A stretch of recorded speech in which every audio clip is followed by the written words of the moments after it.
লুমহৰ্ষক হত্যাকাণ্ড মানসিক ৰোগী মাতৃয়ে প্ৰাণ ল'লে পুত্ৰৰ 5 বছৰীয়া পুত্ৰক ডিঙি কাটি হত্যা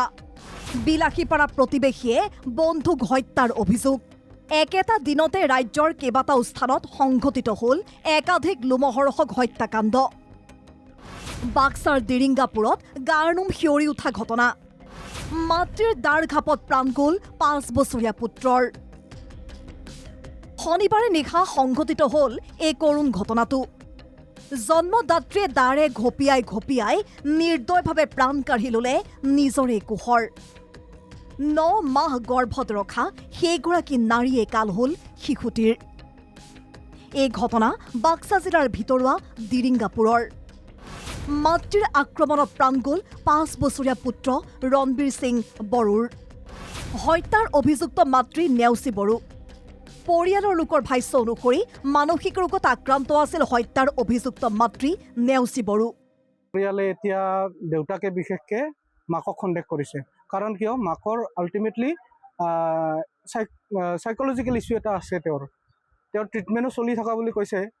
কিন্তু আমি বিশেষ গম নাপাওঁ কেনেকুৱা কি হৈ আছে ইতিমধ্যে বাক্সা আৰক্ষী ঘটনাস্থলীত উপস্থিত হৈ আটক কৰিছে হত্যাৰ অভিযুক্ত মাতৃক আনহাতে বিলাসীপাৰাতো সংঘটিত হৈছে চাঞ্চল্যকৰ হত্যাকাণ্ড ভুৱালকামাৰী প্ৰথম খণ্ড গাঁৱত এই ঘটনা গাঁওখনৰ ছাইদুৰ ৰহমানক একেখন গাঁৱৰে মইনাল হকে ঘৰৰ পৰা মাতি নি হত্যা কৰা বুলি অভিযোগ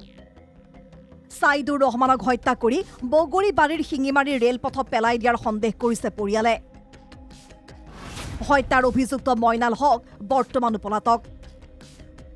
কি কাৰণত মইনাল হকে ছাইদুৰক হত্যা কৰিলে অৱশ্যে জানিব পৰা হোৱা নাই অভিযুক্তক কৰায়ত্ব কৰি কঠোৰ শাস্তি প্ৰদানৰ দাবী পৰিয়ালৰ আমি যেতিয়া মানে যিমানখানি বুজিলো আৰ কি যিমানখানি বুজিলো মইনাল ঘৰেৰ পৰা লৈ গৈছে আৰ কেইদিনেৰ পৰা মোটামুটি 10-12 দিনেৰ পৰা তার লগত কাম কাজ করে আর কি মইনাল মানুহটো ভাল নহয় মইনাল মানুহটো কাটা গরুর ব্যবসা করে আর ভাঙাচুরের ব্যবসা করে মইনালে সাইদুলক মারিছে সাইদুলক মইনালে লৈ গৈছে রাতি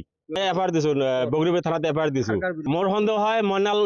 মানে লৈ হয়তো যাই মানে কিবা মানে বেয়া কাম কৰিছে কৰাতে হয়তো মইনাল হয়তো ভাগছে তাক মাৰি পেলাইছে এনেকুৱা মইনালে মাৰিছে 100% মইনাল মাৰিছে তাক ইতিমধ্যে আৰক্ষী হত্যাকাণ্ডৰ তদন্ত অব্যাহত ৰাখিছে মুছলপুৰৰ পৰা দেৱজিৎ নাথ আৰু বিলাসীপাৰাৰ পৰা অবিনাশ তিলৰ ৰিপৰ্ট NKTV+।